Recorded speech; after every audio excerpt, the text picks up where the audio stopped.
how's it going, everybody? So with the house in Taos, the earthship behind me now, I'm moving on to a new project in New York, and I'm standing in it right now. This is 15 acres I just bought, and I am going to be making a homestead here with my fiance. And what we're looking at right now is the beginning of the road. We are at the main road right now and looking back to a quarter-mile long road that we just cleared through the woods, and we have a semi-permanent campsite right there that we've been camping in for the past couple months, and that's really nice to have up here set up all the time so that we don't have to constantly be transporting things back and forth between the city and here, and we can come and everything is just all set up for us.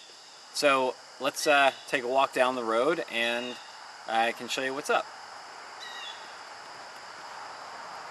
The first thing we see right here is we have an artesian well back in the woods that was probably made in like the early to mid 20th century, and it's been overflowing. The water table comes up really high here, so that created like a pond back there, and it's been overflowing down into the front part of the property, making like kind of marshy, all wet. So what I did here was I dug all this out, made a trench so it can drain the pond, and we're standing on top of a culvert. And you're going to see a video shortly of me installing this culvert and then draining the water down the hill off the other side of the property there.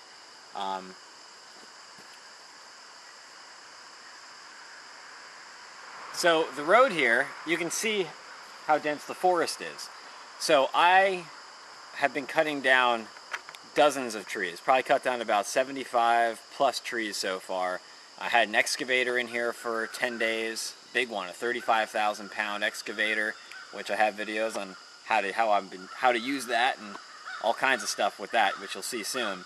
But basically cutting down all the trees with a chainsaw and just kind of pushing over small trees with the excavator and digging all the stumps and then just kind of grading out this driveway. So right now it's just dirt, and pretty soon getting ready to dig a trench to put electrical and cable in all the way back to the build site, and then I'm going to put in like pit run, big rocks and then small rocks on top of that to actually make the driveway. So let's take a walk back and I'll point out some other things and show you guys the build site. So making our way down the driveway here, you can see the width that I've cleared. It could be wider, it could be narrower, but this just seemed right for us. You can see some of the bigger logs that we've left off to the side. Those are going to be saw logs. Right there is some softwood pine that we're going to mill into maybe some beams to be used for the house construction one day. You can see brush piles. That's from processing the trees, and you can see firewood logs stacked there. That's just from cleaning up the trees as we go along. So those are all along the sides of the roads, and we're going to come back and pick all them up with a machine and bring them and split all that wood and chip all that brush later on.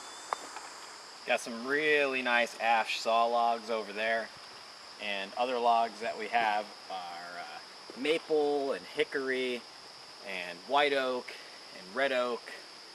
I think that's about it, but nice variety of hardwoods. Going to use all that to make pieces of the house and furniture and maybe cabinet facing, things like that.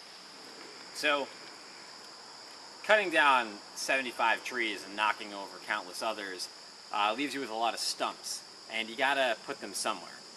Some people just pile them up in a field and burn them, but I don't have a field. I have 15 acres of heavily wooded land, so it makes me nervous to try to burn stumps here. So I dug holes, big holes, and I'm burying the stumps. Holes that are like 15, even 20 feet deep. Did that with the excavator. So I haven't filled this up with dirt yet, covered it over, but it's good that it gives you an idea of what it takes to bury stumps. I think there's maybe like 8-10 stumps in there, and so I have probably about 6 to 7 of these big holes around the property so far. I need more. Behind me back here, this is a hill that I had to bring the road down. And I thought I could kind of traverse down the side, like, you know, kind of almost parallel with the, or perpendicular with the hill. But it didn't work out that way. I had to kind of cut down a little faster, and I had to build up the road here to lessen the grade. It was too steep. So I just ended up making a bunch of holes for stumps right near the hill, and I used all that dirt to build up this road so it has a nice steady grade. So this is the build site so far. We have probably about 1.5 acres kind of cleared, maybe 2 acres sort of cleared here. And back there is where we're first building. That's going to be the steel building where we build an apartment and have a shop and space to store materials and stage construction for the main house. And then behind over there, where you can't really see right now, that's where our main house is going to go one day. So it's still kind of a mess right now. We just dropped a whole bunch of trees, and we're just in the process of cleaning all that up. But stay tuned and keep watching, because I am going to go through my entire process here of all the land clearing, building the roads, making the drainage, prepping the build site, building the structures, and then eventually onto like homesteading, raising animals and having a garden, producing some food. Maybe even like an underground greenhouse for a 4-season harvest. I mean, I'm just going to go through every single step of what it takes to accomplish that for us. So stay tuned and see you soon. So I went to the planning board meeting, and it was actually pretty unproductive. I was trying to get permission to use a portable sawmill